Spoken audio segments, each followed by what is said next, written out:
DAP potash யூரியாவில் இந்த 3 சத்து தான் வரும். ஓகே.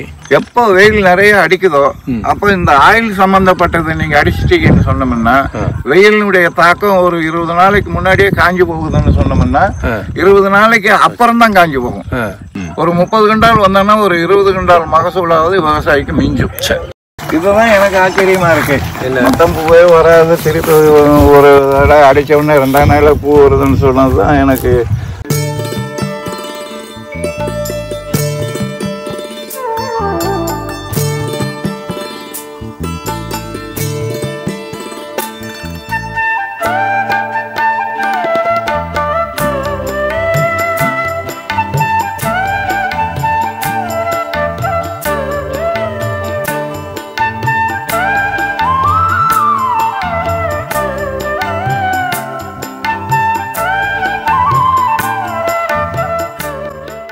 இந்த துவரை வந்து பாருங்க, இப்போ இப்படி கட்டியிருக்கு இல்லையா, இது முதல்ல இப்படி கட்டலை, பூ வரல. முதல் பூ வந்து பூ வந்துட்டு அதை நாங்கள் பராமரிக்க தெரியல எங்களுக்கு. அப்புறம் நீங்கள் உங்கள் கொடுத்த மருந்து அந்த பூ கட்டாலும் இனிமேல் வராதுன்னு நினச்சிக்கிட்டு இருந்தேன். சரியாக களை எடுக்காமல் தண்ணி விடாமல் இருந்தது. அப்புறம் நீங்கள் சொன்னதுக்கப்புறம் உங்கள் தோட்டத்தை பார்த்ததுக்கப்புறம் எனக்கு ஒரு ஆர்வம் வந்தது அந்த துவரை மேலே. அதுக்கப்புறம் அந்த மருந்து அடித்ததுக்கப்புறம் 2 நாளில் அவ்வளவு பூத்துருச்சு. பூத்து இப்போ காய் நிறைய கட்டுது. 2 நாள்ல எப்படி பூக்கும்? அது அடிச்ச அன்னைக்கு ஒரு வீடியோ வச்சிருக்கேன். ஆமாம்மா, 2 நாளில் பூத்துவா. ஆமாம், நான் பொய் சொல்லலை. துவரைக்கு இன்றைக்கி தான் மருந்து அடிக்கிறோம். இன்றைக்கி 6 மாதத்துக்கு மேலே ஆச்சு இந்த துவரை போட்டு. ஆனால் இந்த துவரை வந்து சீராக வளரலை. ஒரு இடத்துல ரொம்ப அதிக நல்ல வளர்ச்சி, இன்னொரு இடத்துல சில இடங்களில் வந்து சரியாக வளரலை. களை ரொம்ப இருந்ததுனால இந்த மாதிரி வளரலைங்க. அதனால் இந்த சீரில்லாத ஒரு வளர்ச்சியாக இருக்குது. இன்றைக்கி அந்த பொன்னுசாமி ஐயா அவங்களுடைய தயாரிப்பில் செய்யப்பட்ட மருந்துகளை தான் அடிக்கிறோம். 4 உயரத்துக்கு மேலே 6 அடி 7 அடிக்கு மேலேயே வளர்ந்துருக்குது சில இடங்களில். இதுதான் துவரை செடி. ஒரு 4 நாளைக்கு மட்டும் தான் இதுக்கு மருந்து அடித்தோம். ஐயா பொன்னுசாமி தயாரித்து கொடுத்த மருந்து தான் அடிச்சிருக்கிறோம். இதுக்கு முன்னாடி மருந்து அடிக்கலை, சரியாக கவனிக்கவே இல்லை. நாங்கள் நல்லா வளர்ந்துருந்தது, பூவே பூக்கலை. மருந்து அடித்து ஒரு 4 நாள் அவ்வளோ பூ பார்த்துருக்கு. எல்லா செடிகளும் பூத்துருச்சு. எத்தனை நாளில் வந்து அது காய் கட்டும் அப்படின்றது தெரியல. நல்ல வித்தியாசம் தெரிஞ்சது. விசித்திரமா இருக்கு. நான் வந்து அடிக்கிறப்போ அடுத்த 2ஆம் 3ஆவது நாள் திரும்ப நான் ஊருக்கு போயிட்டு வரேன், பூத்துருந்தது. 2 நாளில் வித்தியாசம் தெரியும். இது யாரும் சொன்னா கேட்க மாட்டாங்க. என்னுடைய அனுபவத்தை நான் சொல்கிறேன். நான் எங்கே வேணும் இப்போ சொல்கிறேன். நான் எங்கே வேணும் சொல்கிறது இல்லை, யாரும் கேட்க மாட்டாங்க. சரி. ஆனால் இது வந்து எப்படி அடுத்தது என்ன செய்யணும், அதை வந்து எப்படி வந்து இந்த காய் புழுவுக்கு ஒரு மருந்து அடிச்சுக்கணும். அப்படியே காய் புழு விழுந்துருக்கா? இருக்கும், வரும் கண்டிப்பாக. துவரையினாலே வந்துடும். ஓஹோ, சரி. அப்போ நீங்கள் காய் புழுவுக்கு ஒரு மருந்து மாத்திரம் அடிச்சுக்கிட்டீங்கனாலே போதும். சரி. 2வது வந்து மழை பெய்யறதுனால கொஞ்சம் பூ உதிர்ந்து போகும். சரி. இப்போ எங்களுக்கு மழை பெஞ்சதான் முருங்கை பூவெல்லாம் உதிர்ந்து போகுது, இந்த பூவெல்லாம் உதிர்ந்து போகுது. சரி. இல்லைன்னு சொன்னால் லக்கு தான். ஒரு மருந்து மாத்திரம் காய்ப்புழுவுக்கு அடிச்சுக்கிட்டு மிச்சம் இந்த மருந்து இன்னொரு தடவை அடித்தா போதும். சரி. இப்போ என்னோட லைஃப் எப்படி, எப்போ வந்து இதை எடுக்கலாம்? இப்போ இந்த காய் வந்து உங்களுக்கு நெத்தாய் போச்சுன்னு எடுத்துக்கலாம். அந்த நெத்து அந்த பக்கம் விழுந்துருக்கு. இப்போ இது காய் ஆகி போச்சு. சரி. ஆனால் அவங்க உங்கள் தோட்டத்தில் காட்டின அளவுக்கு என் கட்டலை இதில். அது சரி. அது வந்து நல்லா சாப்பிட்டது நல்லா இருக்குது. நீங்க சாப்பாடு போடாம ஒண்ணும் போடாம இடையில அடிச்சது.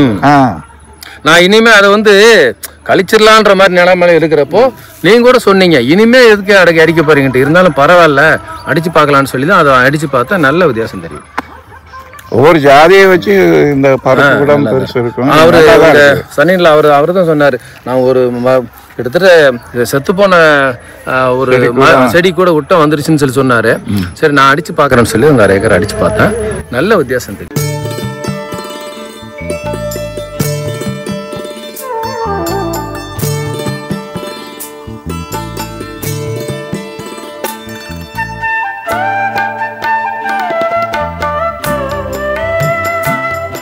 இதுதான் எனக்கு ஆச்சரியமா இருக்கு. மொத்தம் பூவே வராது, திருப்பி ஒரு தடவை அடிச்ச உடனே 2ஆம் நாள்ல பூ வருதுன்னு சொன்னதுதான் எனக்கு. அதாவது இந்த துவரை வந்து மறுபடியும் பூ வரும். சரி. ஒரு தடவை நெத்து பிடிச்சாலே திருப்பி நம்ம அதை வெட்டாம இருந்தாலே பூ வரும். ஆனா வராம இருந்து மருந்து அடிச்ச உடனே வர்றங்கிறதும் அது ஏற்கனவே அந்த மாதிரி அந்த பருவத்துல இருந்திருக்கலாம், ஒரு இருந்திருக்கலாம். அதுக்கப்புறம் மருந்து வெட்டினோம்னா டக்குன்னு வந்திருக்கலாம்.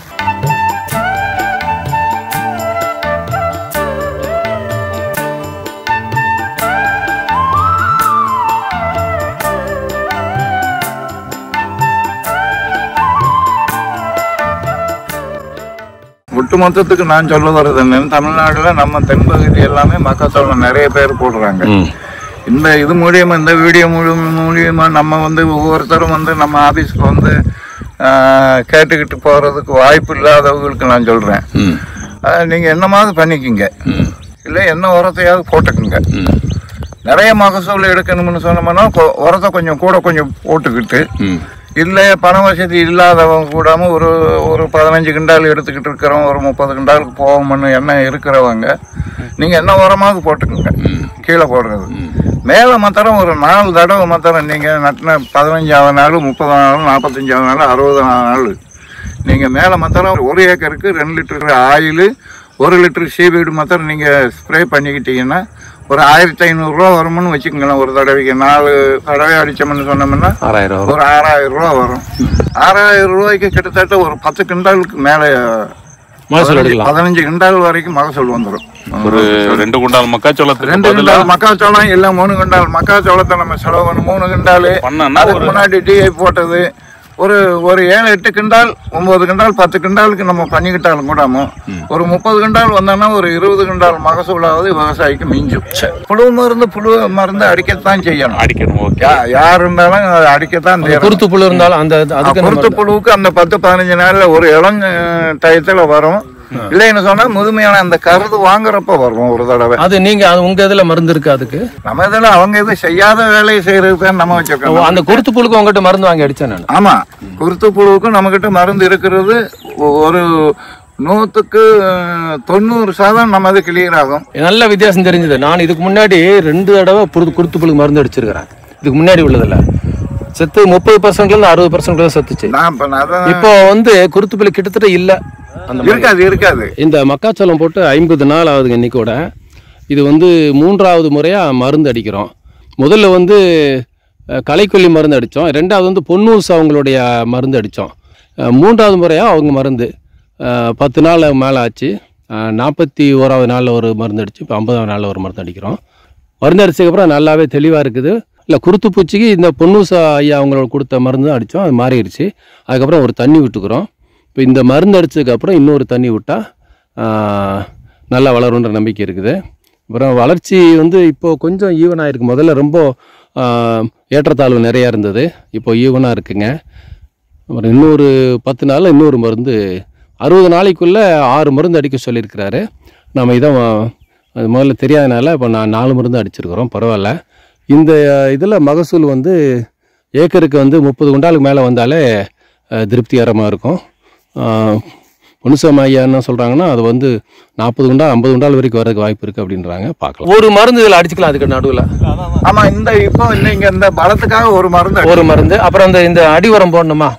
டிஏபி இப்போ போடணுமா? இப்போ என்னது போட போறீங்க? இல்ல, இதுக்கு மேல உரம் வந்து எடுக்காது. சரி, எடுக்காது.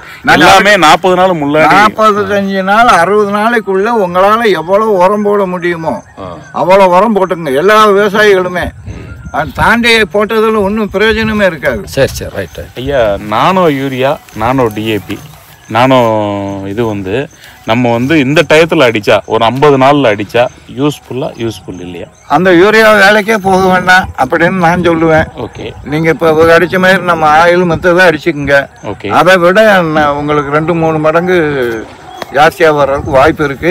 இதுக்கப்புறம் இதில் புழு வர்றதுக்கு வாய்ப்பு இருக்கா? புழு இப்போ வந்தாலும் வரலாம். ஏன்னா கருது விழுந்ததுக்கு அப்புறம் புழு வரும். ஆனா புழு இல்லாத மாதிரி தான் எனக்கு தெரியுது. வாங்க நேரம் இப்போ புழு இருந்ததுன்னு வச்சுக்கோங்களேன், இலையெல்லாம் ஓட்டையா இருக்கும். சரி. அது ஓட்டையா இருந்ததுன்னு வச்சுக்கோங்க, கருதுல போயிடும். இப்ப அந்த சிம்டம் எதுவுமே இல்ல. இப்ப கத்திரி வெயில் வரப்போகுது நாளைக்கு இருந்து. அதுல ஒரு 20 நாள் ரொம்ப இதா அடிக்கும். ஆமா, அதுக்கு எந்த அளவுக்கு தாக்கம்? நல்லதுதான் கேட்டீங்க. நானும் சரி சொல்றதுக்கு நமக்கு வாய்ப்பு இருக்குது. எப்போ வெயில் நிறைய அடிக்குதோ அப்போ இந்த ஆயில் சம்பந்தப்பட்டதை நீங்க அடிச்சிட்டீங்கன்னு சொன்னோம்னா வெயிலினுடைய தாக்கம் ஒரு 20 நாளைக்கு முன்னாடியே காஞ்சி போகுதுன்னு சொன்னோம்னா 20 நாளைக்கு அப்புறம் தான் காஞ்சி போகும். அதனால நீங்க வெயிலினுடைய தாக்கத்துக்கு ஆயில் அடிச்சுக்கிடணும். நம்ம ஒரு 15 நாள் பயிர்ல வந்து இந்த முள்ளரிங்கி பயிரும் மக்காச்சோளம் பயிரும் ஒன்னோல வருது. நீங்க என்ன முள்ளரிங்கி எடுத்தாலும் ஆள் பற்றாக்குறையினால முள்ளரிங்கி எடுக்க முடியல. நீங்க கொஞ்சம் போடுறது கொஞ்சம் அகலமா போட்டுக்குங்க. ஓகே, போட்டுக்கிட்டு உள்ள நம்ம வண்டி ஓட்டுறோம். நான் வந்து ஏக்கருக்கு 2.5 பாக்கெட் போடுறேன். நாங்க சொல்றது இந்த அகலத்தை கொஞ்சம் கூட்டிக்குங்க. ஓகே, கூட்டிக்கிட்டு இது உள்ள உழுவுறதுக்கு நான் வழியா பாத்துக்குங்க. ஓகே ஓகே, அகலமா இருந்துச்சுன்னா அதை உழவு அடிக்கிறதுக்கு வாய்ப்பு ரொம்ப நம்ம 1.5 அடியில போட்டோம்னு வச்சுக்கோங்களேன், உழவு அடிக்கிறதுக்கு வாய்ப்பு இருக்காது. Okay sir. அதே மாதிரி அருப்புக்கோட்டை அந்த சைட்ல வந்து இந்த மருந்து அடிக்கிற மிஷின்னா மக்காச்சோளத்துக்குள்ளேயே விடுறாங்க. அந்நேரம் மக்காச்சோளம் சாயுது, மழை பெஞ்ச உடனே நேரா வந்துருது. அது வந்து ஒன்றும் செய்யாதப்பா. அது ஒன்றும் எப்போ பார்த்தாலும் ஒரு செடி கீழே சாஞ்சிருச்சுன்னா சூரியனை பார்த்து நேராக தான் வருமா தவிர சாஞ்ச மணிக்கு. அதுக்கும் இந்த பருப்பு வைக்கிறதுக்கும் ஒன்றும் ஆகாது. நீங்க கொஞ்சம் அகலமா வச்சுக்கோங்க. இப்ப எல்லா மிஷின்களும் வந்துருச்சு. காலப்போக்கில் நம்ம எல்லாம் ஆளுகளை வச்சு களை எடுத்து எடுக்க முடியாது, கட்டுப்படி ஆகாது. அதே சமயத்துல களைக்கொல்லியும் அடிக்காதங்க. களைக்கொல்லி ஓகே, களைக்கொல்லியும் வேண்டாம். நம்ம அந்த உழுகுறதுலயே வச்சுக்கிட்டு அந்த செடி ஓரத்தில் இருக்கிற களை மாத்திரம் பிடிக்கிட்டீங்கன்னு சொன்னா ஒரு தடவை பிடுங்கினா போதும். 2 தடவை வந்து இந்த இலையை வந்து மூடிக்கிட்டேன்னா அப்புறம் களை வராது.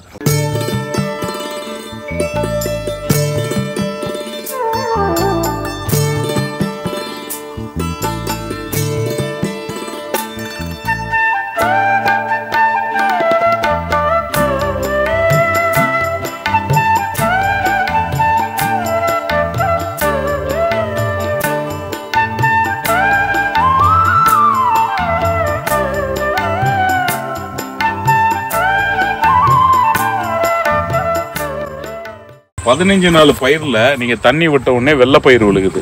ஆமாம், வெள்ளைப்பயிர் விழுந்துருப்போ நான் ஒரு வட்டம் அதை காமிச்சேன். நான் அப்போ தான் முத வந்து விவசாயத்தில் இறங்குறேன். அவங்க ஜிங்க் அடிங்க அப்படிங்கிறாங்க. பயிரில் வெள்ளைப்பயிர் விழுந்தானா அயரன் டெஃபிஷியன்சி. அது ஓகே, ஜிங்க் கிடையாது, அயரன் டெஃபிஷியன்சி. அதுக்கு என்ன இது போடணும்? நம்ம இதில் எல்லாமே இருக்குது. நீங்க ஒன்றும் விவசாயிகள் மண்டையை போட்டு குழப்பிக்கிட வேண்டாம். அடிச்சுட்டு பேசாம வீட்டில் படுத்துக்கிட வேண்டாம். எல்லாமே இது கிளியர் ஆயிரும். எல்லா சத்துக்களும் இதுல உள்ளது மாதிரி இருக்கிறதுனால தான் நம்ம கொடுத்துட்டு சும்மா இருக்கிறோம் நம்ம, அவ்வளவுதான். அதே மாதிரி தென்னை மரத்துக்கு நடுவில் தேன்கூடு வச்சதுனால தென்னங்காய் அதிகமாக காய்க்க சான்ஸ் இருக்கு. தேன்கூடு வச்சாப்பல மாத்திரம் காய்க்காது.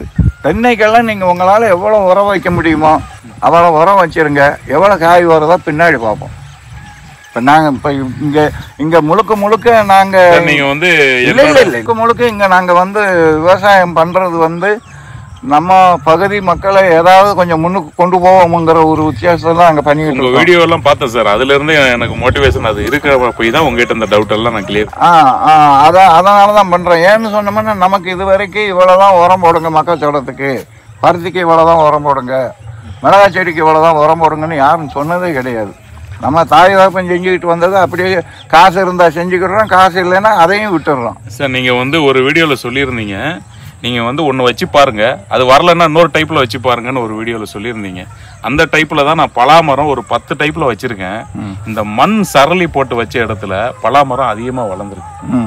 இந்த களிமண்ணில் வரதை விட இந்த சரளி மண் சரளி கேரன்னு சொல்லுவாங்க. ஆமாம், ஏதாவது கொஞ்சம் ஒரு மாதிரி கல்லுமா இருக்கிறத வச்சுக்கிட்டீங்கன்னா வேற ஒருத்தர் நல்லா இருக்கு. அதான் நீங்க சொன்ன மாதிரி ஒண்ணு ஒண்ணா ட்ரை பண்ணி எது நல்லா இருக்கோ அதை வச்சுக்கோ. அதுதான் ரிசர்ச்ங்கிறது. அதுதான் ரிசர்ச்ங்கிறது. நம்மளை விட அவங்க ரிசர்ச் பண்ண போறது கிடையாது. ஏன்னா அவங்க ரிசர்ச் பண்ணணும்னாலும் மேல் இடத்துல இருந்து ஏதாவது வரணும் அவங்களுக்கு, நீங்க செஞ்சுக்கிறான்ட்டு. நம்ம விவசாயிகளுக்கு அதெல்லாம் ஒண்ணுமே கிடையாது. கொஞ்சம் தெளிவு இருந்தா போதும், எல்லாருமே பிழைச்சிக்கலாம். எங்க நம்ம ஜனங்க தான் கேட்க மாட்டாங்கறால. உங்களோட இது வந்து டிஏபி, யூரியா, பொட்டாஸ் நீங்க போடுறதும் போடுங்க, எங்களோட இதை அடிங்க, கல்லா வளர்ச்சி கூட ஒரு 15 நாள் இருக்கும் அப்படின்னு இருக்கு. ஆமா, அதுல என்ன டிஏபி, பொட்டாஸ், யூரியாவில் இந்த 3 சத்து தான் வரும். ஓகே, நம்ம பூர்வீக காலத்துல இருந்து இந்த 3 சத்தவே போட்டுக்கிட்டு வந்து ஆமா நமக்கு அந்த 3 சத்து தீனி கிடைச்சதுனால நமக்கு நோய் வந்துருச்சு. சரி, இப்ப எங்க இதுல வந்து இந்த 3 சத்துங்க இல்லாம எல்லா சத்துக்களும் இருக்கு. 18 வகையான சத்துக்களும் இருக்கிறதுனால சரி, உங்களை திடீர்னு நம்ம சைடு மாத்திக்கிறதுக்கு ரொம்ப கஷ்டம். அதனால நீங்க போடுறது போட்டுக்குங்க. போட்டுக்கிட்டு இதை போட்டுக்கிட்டுன்னு சொன்னா உங்களுக்கு மகசூல் வருமுங்கிறது நம்ம கண்டுபிடிச்சு சொல்றோம் நம்ம. அப்புறம் உங்க வீடியோல ஒண்ணு பார்த்துருந்தேன் சார், தென்னைக்கு தென்னை எண்ணெய் தான் ஆமா இப்ப நாங்க அதுதான் சொல்றோம். இப்ப மக்காச்சோளத்துக்கு நாங்க மக்காச்சோளம் தான் உரமாக்கிறோம். மாவு பூச்சின்னு சொல்றாங்க. அந்த தென்னை இலையில வெள்ளைப்பூச்சி மாவு பூச்சி அந்த இதுக்கு வந்து தென்னை எண்ணெய் மருந்து. இல்ல தென்னை எண்ணெய் வந்து வளர்றதுக்கு தான் அதுக்கு தனியா மருந்து. இதெல்லாம் வளர்றதுக்கு ஓரத்தை உனக்கு சூட் ஆகுற மாதிரி அதனுடைய இது அது வளர்ச்சிக்காகத்தான். இந்த மாதிரி இதுகளுக்கெல்லாம் இதெல்லாம் வேற வேற. அது எதுக்கு போகுதோ அதுதான் செய்யணும். ஓகே.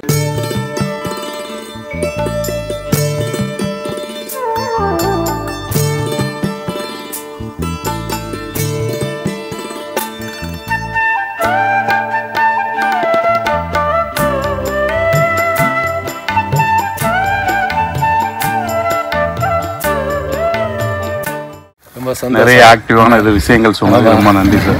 இதுல என்ன இருக்குது, விவசாயிகளுக்கு நம்ம செய்யணும்னு தானே திறந்திருக்கோம். இல்ல எங்களுக்கு வந்து ஒரு தூண்டுதலா இருந்துச்சு. நீங்க சொன்ன விஷயங்கள் எல்லாம் நிறைய கற்பனைகள் எல்லாம் மனசுக்குள்ள போட்டிருந்தா ஒரு 10 விஷயமாச்சு கிளியர் ஆயிடுச்சு.